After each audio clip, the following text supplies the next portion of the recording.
அவரிடம் படித்த மாணவிகள் வருடா வருடம் நம் பள்ளிக்கு வந்து பொருளாதாரத்தில் பின்தங்கியுள்ள மாணவிகளுக்கு உயர் கல்வி கற்பதற்கான உதவி தொகையை தரும் அரியொரு நிகழ்வு வருடா வருடம் நடந்து கொண்டிருக்கிறது. கடந்த 10 வருடங்களாக இந்த குழந்தைகள் இதை தொடர்ந்து செய்து கொண்டிருக்கிறார்கள். அவர்களுக்கு ஒரு பெரிய கரவொலியை எழுப்பி வரவேற்போம்.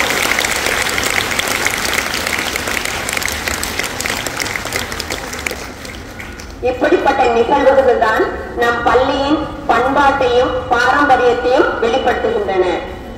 ஒரு 25 ஆண்டுகளுக்கு முன்பு சின்னஞ்சிறு குழந்தைகளாக இவங்க பள்ளியில சேர்ந்து இந்த வருடத்தோடு 25 ஆண்டுகள் ஆகிறது. ஒரு சின்னஞ்சிறு குழந்தைகளாக குறும்பும் குமிழ் சிறுப்புமாக வளைய வந்த இந்த குழந்தைகள் இன்னைக்கு இவ்வளவு பொறுப்புமிக்க மாணவிகளாக ஒரு தான் மட்டும் தழைத்து நிற்காமல் மற்றவர்களையும் மேலே உயர்த்தி பார்க்க வேண்டும் என்ற உன்னத பண்போடு இருப்பதை பார்க்கும்போது ஆசிரியராக எங்கள் அனைவருக்குமே மிகுந்த மகிழ்வை தருகிறது. காலத்தின் கட்டாயம் கருதி மாணவிகளை அறிமுகப்படுத்திவிட்டு அவர்களை பேச வழிவிடுகிறேன்.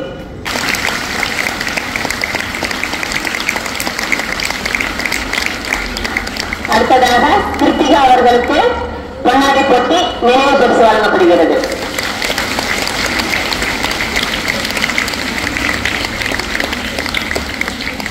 தீபிகா அவர்களுக்கு பொன்னாடை போட்டி நினைவு பரிசு வழங்கப்படுகிறது.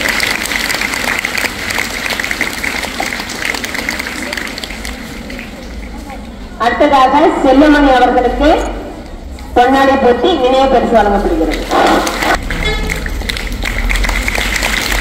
அடுத்ததாக சுமதி அவர்களுக்கு பொன்னாடை போட்டி நினைவு பரிசு வழங்கப்படுகிறது.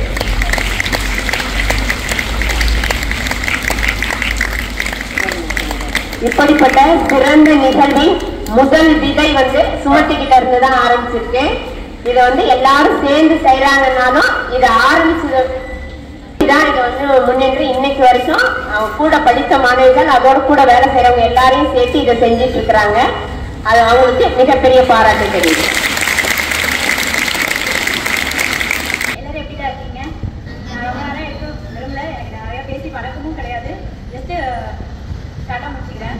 நல்லா படிங்க, எல்லாரும் சொல்றதா நல்லா படிங்க. எதையாவது ஒரு கோல் ஃபிக்ஸ் பண்ணிட்டு அதை அடைஞ்சே தீரணும்னு இருங்க. உங்களை நீங்களே ஹைஜீனிக்கா வச்சுக்கோங்க. சுத்தமா எப்பவும் இருங்க. உங்க மனசுக்கு எப்பவும் நேர்மையா இருங்க. இன்னொன்னு நான் சொல்லி ஆகணும், இங்க இருக்கிற ஸ்டாஃப்ஸ் பிரைவேட் ஸ்கூல்ல கம்பேர் பண்ண போது இங்க இருக்கிற ஸ்டாஃப் டீச்சர்ஸ் தான் உங்களுக்கு எப்படி உங்களுக்கே தெரியும்ல, அவங்க எப்படி நான் யாரையும் கம்பேர் பண்ணி குட் ஆர் பெஸ்ட் அந்த மாதிரிலாம் சொல்லல. உங்களுக்கு கிடைச்சவங்க எல்லாருமே பொக்கிஷம் இருக்க டீச்சர்ஸ் எல்லாரும் அதை எப்படி யூஸ் பண்ணி அவங்க கிட்ட டவுட்ஸ் எப்படி கேட்டு கிளியர் பண்ணி கிளாஸ் நடத்தும் போது கவனிச்சு நல்லா படிச்சு மேலே வாங்க. அப்புறம் உங்க டெக்ஸ்ட் புக்ஸ்ல இருக்கிறத மட்டும் கான்சென்ட்ரேட் பண்ணாம நீங்க கிளாஸை கவனிக்கும் போது நீங்க கவனிச்சீங்கன்னா உங்களுக்கு லைஃப் ஸ்கில்ஸ் லைஃப்ல உங்களுக்கு தேவைப்படுற விஷயம் நிறைய உங்களுக்கு சொல்லுவாங்க. சின்னதா ஒரு செகண்ட் தான் சொல்லுவாங்க, அது உங்களுக்கு லைஃப்ல நிறைய இடத்துல உங்களுக்கு சப்போர்ட் பண்ணும். நிறைய டெசிஷன் எடுக்க உதவும். எங்களுக்குலாம் அப்படிதான், எனக்கு மெயினா அப்படிதான். ஒரு இடத்துல தயங்கி நிற்கும் போது நம்ம மேம் நம்ம சார் சொன்னது நம்ம மைண்டுக்கு வரும். அதை பிடிச்சிட்டு நம்ம அவங்க எக்ஸ்பீரியன்ஸ்ல சொன்னாங்க இதை எடுத்துட்டு போயிட்டே இருக்கலாம். ஃபர்ஸ்ட்லி சார் என்ன சொல்றாங்களோ அதை காது கொடுத்து கவனிச்சு கேளுங்க. முக்கியமா மொபைல் போன்ஸ் யூஸ் பண்ணாதீங்க எக்ஸப்ட் ஸ்டடீஸ். அது நாங்க படிக்கும் போதுலாம் அது கிடையவே கிடையாது. அதனாலதான் நாங்க முக்கியமான ரீசன் நாங்கெல்லாம் பெரிய ஒரு அளவுக்கு வந்தது. இப்ப இருக்க ஸ்டூடெண்ட்ஸ் யார் பார்த்தாலும் மொபைல் மொபைல் மொபைல். தயவு செஞ்சு அதை விட்டுருங்க. இப்போ யாருக்கும் மொபைல் தேவையே இல்லை. நீங்க படிச்சு முடிச்சு நீங்க சொந்த காசுல தான் நான் மொபைல் வாங்குவேன்னு உறுதியா இருங்க. இப்ப யூஸ் பண்ற மொபைல்ஸ் ஸ்டடீஸ்க்கு மட்டும் யூஸ் பண்ணுங்க, வேற எதுக்கும் வேண்டாம். ஸ்டாஃப் மறுபடியும் சொல்றேன், அவங்க கிளாஸ் எடுக்கும் போது அவங்களோட எக்ஸ்பீரியன்ஸை ஷேர் பண்ணுவாங்க. அதை கரெக்டா நோட் பண்ணிக்கோங்க. உங்க லைஃப்ல பல இடத்துல அது உதவும். ஓகேவாப்பா? எல்லாரும் நல்லா படிங்க. Bye. Happy morning to all. எல்லாரும் எப்படி இருக்கீங்க? லாஸ்ட் இயரை விட இந்த இயர் ஸ்டூடெண்ட்ஸ் அதிகமாக தான் இருக்காங்க. ஸோ நீங்கள் எல்லாருமே எங்கள்கிட்ட அந்த கிஃப்ட் வாங்கணும்னு தான் நாங்கள் நினைக்கிறோம். ஸோ எல்லாருமே நல்லா படிங்க. காமன் இஷ்யூ எல்லாருமே நம்ம நல்லா படிக்கணும், நல்ல ஹேபிட்ஸை வளர்த்துக்கணும்னு நம்ம நினைப்போம். பட் ஆனால் அதை சரி நாளைக்கு பார்த்துக்கலாம், அடுத்த வாரம் பார்த்துக்கலாம், அடுத்த மாதம் பார்த்துக்கலாம், இப்படின்னு தள்ளி தள்ளி தான் போட்டுட்டு இருக்கோம். இப்போ தள்ளி தள்ளி போடுறது தான் உங்களுக்கான தோல்விக்கான ஃபர்ஸ்ட் ஸ்டெப்பு. எந்த விஷயத்தையுமே தள்ளி போடாம அன்னைக்கே இன்னைக்கே செய்யணும் அப்படின்ற ஒரு முடிவை கான்ஃபிடென்ட்டா எடுங்க. நாளைக்கு எக்ஸாம் வச்சுட்டு ஃப்ரெண்டு விளையாட கூப்பிடலாம், சரி போயிட்டு வந்துருவோம் அப்படின்னு இல்லாம கான்ஃபிடென்ட்டா நோட சொல்ல கத்துக்கோங்க. எல்லா விஷயத்துக்கும் அவன் என்ன சொல்லுவாங்க இவங்க என்ன சொல்லுவாங்கன்ட்டு எஸ் எஸ்ன்னு சொல்லி தான் நம்ம வாழ்க்கையை வேஸ்ட் பண்ணிக்கிறோம். கான்ஃபிடென்ட்டா அவங்களுக்கு புரியுற மாதிரி நீங்க நோ சொல்ல கண்டிப்பா கத்துக்கணும். நாளைக்கு ரீல் எக்ஸாம்னா ரீல்ஸ் பார்க்கறது, சரி ஏதாவது ஃபிலிம் ரிலீஸ் ஆனா பார்க்கலாம் அப்படின்ற விஷயத்தெல்லாம் எடுத்து நோன்னு வச்சுட்டு எல்லா விஷயத்தையும் இன்னைக்கே செய்யணும்னு கான்ஃபிடென்ட்டா இருங்க. எல்லாருமே சக்சஸ் ஆகலாம். தேங்க்யூ. அனைவருக்கும் காலை வணக்கம். உங்களுக்கு வந்து இப்போ எவ்வளோ மார்க்ஸ்க்கு எல்லாரும் எக்ஸாம் எழுதிட்டு இருக்கீங்க? 600. சத்தமாக சொல்லுங்க. 600. 500ஆ? 600ஆ? ஓகே. அவங்கவுங்க மனசுக்குள்ள எவ்வளோ மார்க் எடுக்கணும் அப்படின்றத மனசுக்குள்ள நினச்சிக்கோங்க. அதை அப்படியே கத்தி சொல்லுங்க பார்க்கலாம். 600 அவுட் ஆஃப் 600. இந்த பக்கம் சூப்பர். சரி, எவ்வளோ மார்க் எடுக்கணும்னு நினைக்கிறீங்களோ அதை விட ஒரு 20-30 மார்க் எக்ஸ்ட்ரா வச்சு டெய்லி மனசுல நினைச்சுக்கோங்க. நான் வந்து இப்போ நீங்க 500 மார்க் எடுக்கணும்னு நினைச்சீங்கன்னா நான் 530 மார்க் எடுக்கணும், 550 நினைச்சவங்க 580 மார்க் எடுக்கணும் அப்படின்னு நினைச்சிட்டீங்கன்னா ஒவ்வொரு நாளும் நினைக்கும் போது உங்க மனசு ஆட்டோமேட்டிக்கா அதை நோக்கி அடுத்து என்ன பண்ணணும் அப்படின்னு தோணும். இப்போ ஒரு ஹோம்ஒர்க் கொடுக்குறாங்க அப்படின்னா அன்னைக்கே ஃபுல்லா முடிச்சுட்டு படிப்பீங்களா எல்லாரும்? எல்லாரும் உண்மையை சொல்லுங்க. இல்ல காலையில படிக்கலாம் அப்படின்னு தள்ளி போடுவீங்களா யாராவது? கிடையாது. அப்ப அந்த மார்க்கை நீங்க நினைக்க அது அப்படியே மனசுக்குள்ள போகும். மனசுக்குள்ள போக போக அதுக்கு வந்து இன்னைக்கு ஹோம்ஒர்க் இதுனா இதை நான் படிச்சு முடிச்சுட்டு தான் தூங்கணும் அப்படிங்கிற ஒரு எண்ணம் வர ஆரம்பிச்சிடும் உங்களுக்குள்ள. அப்படி படிச்சு பாருங்க, உங்களுக்கு வந்து உங்க மார்க் ஆட்டோமேட்டிக்கா ஏறது தெரியும். அடுத்த முறை வந்து கேட்கும் போது இதை செஞ்சுக்கிட்டீங்களா எல்லாரும்? கேட்போம் வந்து அடுத்த வருஷமும் கண்டிப்பா. ஓகேயா? ஓகே. அடுத்து வந்து நாங்க படிக்கிறப்ப இங்க லைப்ரரி ஆகட்டும், ரெஸ்ட் ரூம் ஆகட்டும், அதெல்லாம் வந்து இந்த அளவு வசதியோட இல்லை. அந்த இடத்துல இருந்து படிச்சு இப்ப நாங்க அடுத்தவங்களுக்கு ஒரு ஹெல்ப் பண்ற அளவுக்கு வளர்ந்துருக்கோம், பொறுப்போட வளர்ந்துருக்கோம். இப்போ உங்களுக்கு ஒரு பிரைவேட் ஸ்கூலுக்கு ஈக்குவலா லைப்ரரி, ரெஸ்ட் ரூம் எல்லாமே இருக்க ஆரம்பிச்சிருக்கு. ஸோ இதை கரெக்டா யூட்டிலைஸ் பண்ணிட்டு லைப்ரரிக்கு முடிஞ்ச அளவுக்கு போய் உங்களோட ஒரு நாளும் படிக்க ஆரம்பிச்சீங்கன்னா உங்களோட எண்ணங்கள் எல்லாமே சுத்தமாக ஆரம்பிக்கும். பெருசாக ஆக அது உங்களுக்கு புரிய ஆரம்பிக்கும். எல்லாரும் லைப்ரரிக்கு போவீங்களா இனிமேட்டுக்கு? ஓகே சரி. எல்லாரும் இதுல எத்தனை பேர் கேரம் போர்டு விளையாட தெரியும்? கை தூக்குங்க. சரி, நான் ஒரு சின்ன டிப் சொல்றேன், அதை நீங்க போய் பண்ணி பாருங்க. ஒரு 10 காயின் போடுறீங்க, அதுல எத்தனை காயின் விழும் உங்களுக்கு? போய் பாக்கெட் ஆகும் ஒரு காயின். சரி, காயின் போடுறப்ப நான் இந்த காயின் போடுறேன், அதை அங்க விழுகணும் அப்படின்னு நீங்க நினைச்சு போடுங்க. ஒரு காயின் விழாக்கு வந்து 5 காயின் விழும், 5 6 ஆகும். அப்புறம் 10 போட்டீங்கன்னா 10 விழுகும். இதை ட்ரை பண்ணி பாப்பீங்களா? ஓகே, இதேதான் படிப்புக்கும். உன்னை நான் முடிக்கணும்னு நினைச்சு நீங்க படிக்க ஆரம்பிங்க, உங்க மைண்ட் ஆட்டோமேட்டிக்கா இதுக்கு செட் ஆயிடும். ஓகேயா? நன்றி. Good morning. எங்க சவுண்டே காணுங்க. சூப்பரா குட்டி. மார்னிங் வந்துட்டு ரொம்ப எனர்ஜெட்டிக்கான இது. உங்களெல்லாம் பார்க்கும்போது நாங்க ரொம்ப எனர்ஜெட்டிக்கா ஆகும். எங்களோட ஸ்கூல் மெமரிஸ் ரொம்ப ரீகலெக்ட் ஆகுது, ரொம்ப ஹாப்பியா இருக்கு. ஆக்சுவலா செல்வா சொன்னாங்க இல்லையா, இது வந்துட்டு மார்னிங் மேஜிக். இது வந்துட்டு இப்போ பெரியவங்களே வந்து ப்ராக்டிஸ் பண்ணிட்டு இருக்காங்க. அதாவது இயர்லி மார்னிங் நம்ம ஒரு விஷயம் வந்து நினைச்சோம் அப்படின்னா அது வந்து கண்டிப்பா நடக்கும். அதனாலதான் அவங்க எல்லாத்தையும் வந்துட்டு இயர்லி மார்னிங் படிங்க, இயர்லி மார்னிங் படிங்க அப்படின்னு சொல்றாங்க. ஆக்சுவலா think big and be positive. எப்படியே நம்ம திங்கிங் வந்து பாசிட்டிவா இருக்கணும், நம்ம ட்ரீம் வந்து பிக்கா இருக்கும். இப்போ நீங்க நினைக்கலாம் இது ஒரு ட்ரீமா இருக்கு, அது வந்து சாத்தியம் இல்லை அப்படின்னு நினைக்கலாம். உங்க ட்ரீமை வந்துட்டு மற்றவங்க சொல்லும் போது கலாய்க்கலாம், சிரிக்கலாம். ஆனா வந்துட்டு உங்களோட ட்ரீம் மேல நீங்க வந்து பிலீஃப் வச்சிருந்தீங்க, அது நடக்கும் நினைச்சிட்டு இருந்தீங்க அப்படின்னா கண்டிப்பா உங்களுக்கு வந்துட்டு அது நடக்கும். ஆக்சுவலா பாத்தீங்க அப்படின்னா எனக்குமே வந்துட்டு நான் சின்ன வயசுல சில இதெல்லாம் வந்து ட்ரீம் நினைச்சிருப்போம். அப்ப எனக்கு அது பாசிட்டிவா இல்லாம இருந்திருக்கு, பட் இப்ப அது வந்துட்டு நடந்திருக்கு. ஸோ எப்பவுமே வந்துட்டு நீங்க திங்க் பண்றது, உங்களோட திங்கிங், உங்களோட பாசிட்டிவ்னஸ் அது வந்துட்டு உங்களுக்கு கொடுத்துட்டே இருக்கும். நீங்க வந்துட்டு அந்த ட்ரீமை வந்து விட்டுட்டு போனாலும் அந்த ட்ரீம் உங்களை விடாது, உங்களுக்கு கண்டிப்பா வந்துட்டு கிடைக்கும். ஃபார் எக்ஸாம்பிள் ஒருத்தர் இருந்தாரு, அவர் சின்ன வயசுல அவருக்கு வந்துட்டு ஒரு வீடு கட்டணும்னு சொல்லிட்டு ஆசை. அவர் வந்துட்டு இந்த பிளான்லாம் போட்டு வச்சிருந்தாரு. பட் ஆனா வந்துட்டு காலப்போக்கில் அது மறந்துட்டாரு. அப்ப அவருக்கான வந்து வீடு கட்டுறதுன்னு ஒரு பெரிய பெரிய விஷயம், அவரால் முடியாத விஷயம். பட் பெருசாயிட்டு அவரோட உழைப்புல வந்துட்டு அவர் வீடு கட்டியிருக்காரு. ஃபியூச்சர்ல பாத்தீங்கன்னா அவர் ஓல்டு திங்ஸ்லாம் எடுத்துட்டு இருக்கும் போது ஒரு பெட்டியில அந்த ப்ளூ பிரிண்ட் அவருக்கு கிடைச்சது. அவர் சின்ன வயசுல வந்துட்டு அந்த வீடு வரைஞ்சது வந்துட்டு இருந்திருக்கு. பார்த்தா அவர் என்ன வந்துட்டு சின்ன வயசுல வரைஞ்சிருக்காரோ அதே பிளான் தான் வீடு கட்டியிருக்காரு. ஸோ நம்ம என்ன திங்க் பண்றோமோ அதை நம்ம விட்டுட்டா கூட அந்த ட்ரீம் நம்மளை விடவே விடாது. ஸோ எப்பவுமே நீங்க வந்துட்டு ஒரு ட்ரீம், நீங்க ஒரு இந்தியாவுக்கு பிரசிடென்ட் ஆகணும் கூட நீங்க நினைக்கலாம். அந்த ட்ரீம் மேல நீங்க ஏன் அதுக்கான எஃபர்ட் போடுறீங்க அப்படின்னா கண்டிப்பா நீங்க ஆவீங்க. So think big and achieve. Thank you. Good morning. Okay, எல்லாரும் எப்படி படிக்கிறீங்க? நான் ஒண்ணு தான் சொன்னோம், எப்பயுமே லைஃப்ல வந்து ரொம்ப தைரியமா இருங்க. புரியுதா? படிச்சு முடிச்சுட்டு கல்யாணம் பண்ணி நம்ம லைஃப்ல ஃபுல்லா ரொம்ப தைரியமா இருக்கணும். எப்ப எந்த பிரச்சனைனாலும் நம்ம வீட்டுல இருக்கவங்க இல்ல மேம், இப்பயும் நாங்கள் எங்க மேம்கிட்ட எல்லாம் பேசுறோம். ஸோ எந்த பிரச்சனைனாலும் என்ன விஷயம்னாலும் நமக்கு நெக்ஸ்ட் ஒருத்தவங்கிட்ட போய் பேசணும். எனக்கு இந்த மாதிரி இருக்கு, அந்த மாதிரி பேசணும். ஓகேவா? எந்த பிரச்சனைனாலும் நமக்கு பிடிச்சவங்க, நம்ம ஃப்ரெண்ட்ஸ் இருப்பாங்க, நம்ம மேம் இருப்பாங்க. ஸோ அவங்ககிட்ட பேசி எதுனாலும் நம்ம வந்து கரெக்ட் பண்ணிக்கணும். ஓகே, நல்லா படிங்க. நெக்ஸ்ட் வருஷம் மீட் பண்ணலாம். நல்லா படிங்க. தேங்க்யூ. இன்னைக்கு நாங்க இங்க வந்திருக்கிறது வெறும் 5 மெம்பர்ஸ் தான். பட் ஆனா உங்களுக்கு இந்த ட்ரஸ்ட்ல வந்து பாத்தீங்கன்னா எங்களுக்கே தெரியாத பல பேர் வந்து உங்களுக்கு உதவி செஞ்சுட்டு இருக்காங்க. அவங்க எல்லாத்துக்குமே இந்த நேரத்துல நான் வந்து ஒரு தேங்க்யூ சொல்லியிருக்கேன். வெளியே இருந்து நாங்க ஃபுல் சப்போர்ட் பண்றோம் அப்படின்னா, எங்களுக்கு ஸ்கூல் சைட்ல இருந்து ஃபுல் அண்ட் ஃபுல் சப்போர்ட் அப்படின்னா அமுதா மேம் தான். அமுதா மேம்க்கு பெரிய தேங்க்யூ நாங்க சொல்லியிருக்கிறோம். பேசிய அனைவருக்கும் நன்றி. இந்த வயதுல அவங்க வந்து சிறியவங்களா இருந்தாலும் அந்த உதவி செய்யும் இயல்புல வந்து உண்மையிலே இமயமலைக்கு தான் உயர்ந்திருக்காங்கன்னு சொன்னோம். இந்த சிறிய வயதிலே வருடா வருடம் வந்து ஒரு தொகைன்றது பாத்தீங்கன்னா அதிகரிச்சுட்டே தான் இருக்கிறாங்க. ஒரு 30,000 ஆரம்பிச்சாங்க. அவங்க முதல் வருஷம் ஆரம்பிக்கும் போது 30,000 40,000 நினைக்கிறேன். ஆனா இந்த வருடம் கிட்டத்தட்ட 75,000 ரூபாய்கள் வந்து பரிசா தரத்துக்கு வந்திருக்கிறாங்க. இது வந்து உண்மையிலேயே மிகப்பெரிய தொகை தான். அதனால அவங்களுக்கு மீண்டும் ஒருவரை நம் பள்ளியின் சார்பாகவும் நம் அனைவரின் சார்பாகவும் மனம் நிறைந்த வாழ்த்துக்களை தெரிவிக்கிறோம். இவங்க இன்னும் மென்மேலும் வளர்ந்து இன்னும் இது போல நிறைய மாணவர்களுக்கு உதவி செய்யறதுக்கான வாய்ப்பை கடவுள் வழங்கணும். அது மட்டும் இல்லாம இப்ப எதுக்கு இவங்க இங்க நிக்க வச்சு நம்ம இவ்வளவு செய்யறோம் அப்படின்னோம்னா, இவங்க கிட்ட இருந்து அந்த உணர்வை வந்து நம்ம பெறணும் அப்படின்றதுக்குதான்.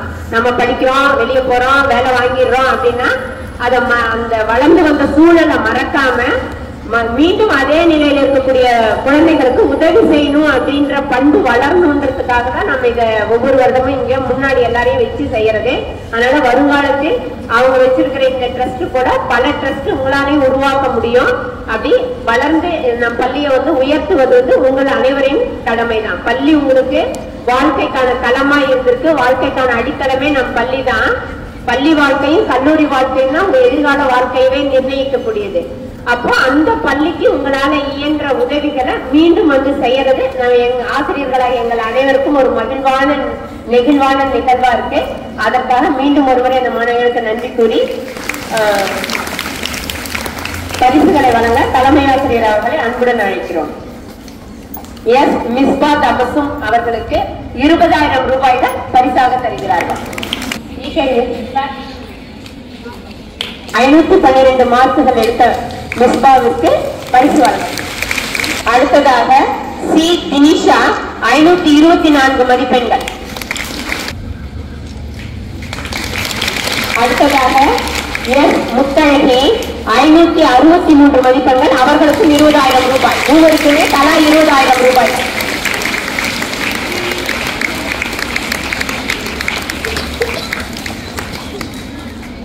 அடுத்ததாக 12ஆம் வகுப்பு, 11ஆம் வகுப்பு, 10ஆம் வகுப்பில் முதல் 3 இடங்களை பிடித்த மாணவர்களுக்கு ஒவ்வொருவருக்கும் 1,500 ரூபாய்கள் பரிசாக வழங்கப்படுகிறது. பி மனோகரி 572 மதிப்பெண்கள்.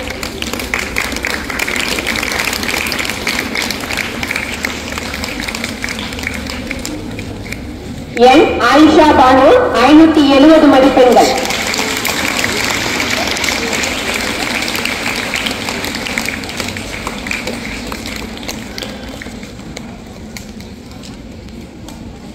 முதல் மதிப்பெண் பெற்ற ஸ்ரீஸ்வாதி இங்கு வர இயலாததால் அவர்களுக்கான பரிசு பின்னர் வழங்கப்படும். அடுத்ததாக 11ஆம் வகுப்பில் முதல் மதிப்பெண் 561 மதிப்பெண்கள் பெற்று ஏ கவியருக்கு பரிசை பெறுகிறார்.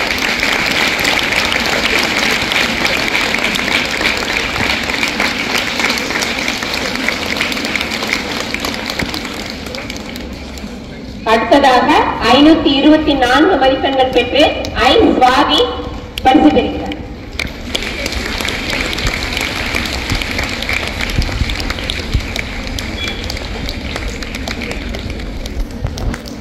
அடுத்ததாக 547 மதிப்பெண்கள் பெற்று ஜெசிமா பரிசை பெறுகிறார்.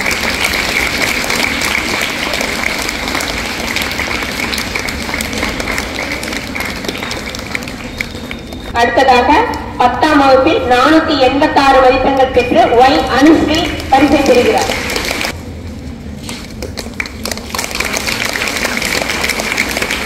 அடுத்ததாக அதே 486 மதிப்பெண்கள் பெற்று எஸ்.கே. சுபஸ்ரீ பரிசை பெறுகிறார்.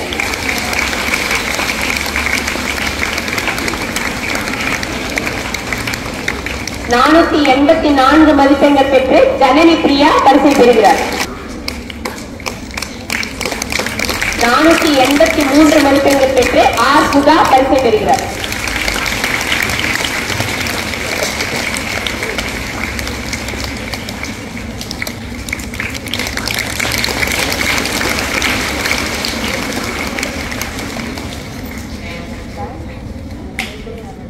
வணக்கம். அன்பிற்கு கெஸ்ட் அனைவர்களுக்கும் வணக்கம், ஆசிரியர்களுக்கும் வணக்கம். என்னோட வகுப்பு மாணவி மிஸ்பா அவர்கள் நல்லா படிப்பாங்க, கையெழுத்து அவ்வளோ சூப்பராக இருக்கும். அது மாதிரி அதிக மதிப்பெண்ணும் பெற்றாங்க. அவங்க வாழ்க்கையில் எல்லா நலமும் பெற்று வெற்றி பெற உங்கள் எல்லாத்தோட பிரார்த்தனையோட அவங்களுக்கு என்னால் முடிஞ்ச ஒரு உதவியை நான் கொடுக்குறேன். தேங்க்யூ.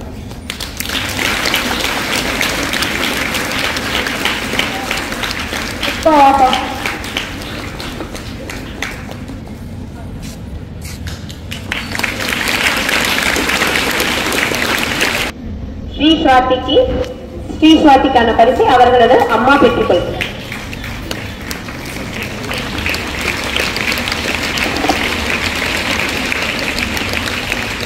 கல்வி வளர்ச்சி நாள் அன்று நடைபெற்ற போட்டிகளுக்கான பரிசை இன்று விருந்தினர்களாக வந்திருக்கின்ற மாணவர்களின் கையால் தர ஆசைப்படுகிறோம்.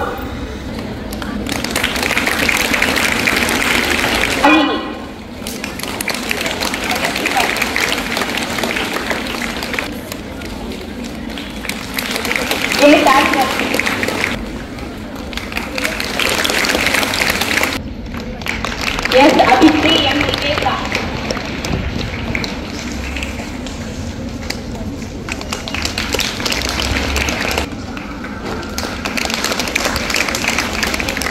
ஏ சௌபர்ணிகா.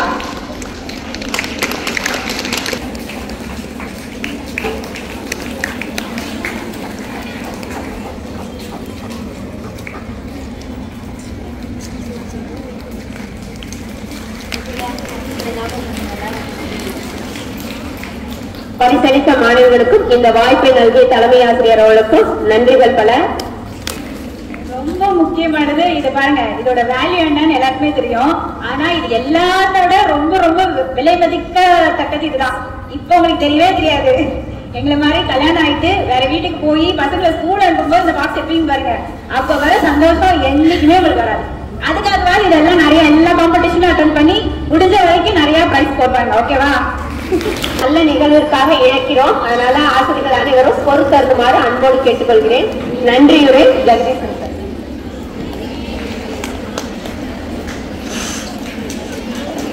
இந்த இணையதள விழாவிற்கு தலைமையேற்று நடத்திக் கொண்டிருக்கக்கூடிய நமது பள்ளியினுடைய தலைமையாசிரியர் அவர்களுக்கும், இந்த விழாவினுடைய மிக முக்கிய பங்கு வகிக்கக்கூடிய முன்னாள் மாணவிகளுக்கும், ஏழை இரும்பல் ஆசிரியர் பெருமக்களுக்கும், மாணவ செல்வங்களுக்கும் இனிய காலை வணக்கம். இந்த பாருங்க, இந்த ஃபிளக்ஸ்ல ஒரு வேர்டு போட்டிருக்காங்க, எஜுகேட் டு எஜுகேட் அப்படின்னு சொல்லிட்டு. நம்ம என்ன கத்துக்கிறோமோ அடுத்து கண்டிப்பா கற்றுக் கொடுக்கணும் அப்படின்னு சொல்லிட்டு ஒரு உயர்ந்த நோக்கம் அது. அந்த உயர்ந்த நோக்கத்தை அடிப்படையாக வச்சுக்கிட்டு தான் அந்த ஒரு ட்ரஸ்ட் ஆரம்பிச்சு ஒவ்வொரு வருடமும் பொருளாதார நிலையில் பின்தங்கிய மாணவிகளுக்கு அவர்களுடைய படிப்பு இதோடு நின்றுவிடக் கூடாது, இதனை அடுத்து தொடர வேண்டும் என்ற உயர்ந்த நோக்கத்தில் இந்த உதவியாளர் செய்யப்பட்டு வருகின்றது. அந்த மாணவர்களுக்கு நாங்கள் ஒரு உறுதி இந்த நாள் தருகிறோம். நீங்கள் மட்டுமல்ல, இனி வரக்கூடிய ஒவ்வொரு வருடமும் எங்கள் பள்ளி மாணவர்களும் இதே போன்று நிச்சயமாக அவர்களுடைய வாழ்வில் மிக முன்னேற்றத்தை அடைந்து அவர்களும் உங்களை போன்றே அடுத்து வரக்கூடிய மாணவர்களுக்கு உதவுவார்கள் என்ற உறுதியை நாங்கள் உங்களுக்கு தருகிறோம். இந்த நேரத்திலே